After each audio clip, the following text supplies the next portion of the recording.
In this video, I'm going to be showing you how to do the smooth text slide animation in Davinci Resolve. Be sure to watch this video until the very end to prevent any mistakes in the process.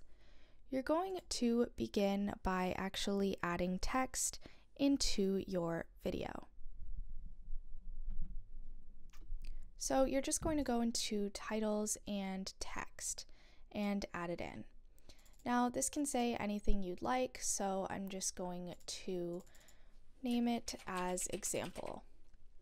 Now what you're going to do from there is you're going to go into the toolbox, motion, and then slide.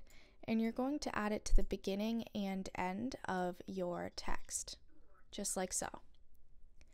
Now what you're going to be doing from here is actually changing the ease. So if you want it to look a little bit more smoother, you're going to go to ease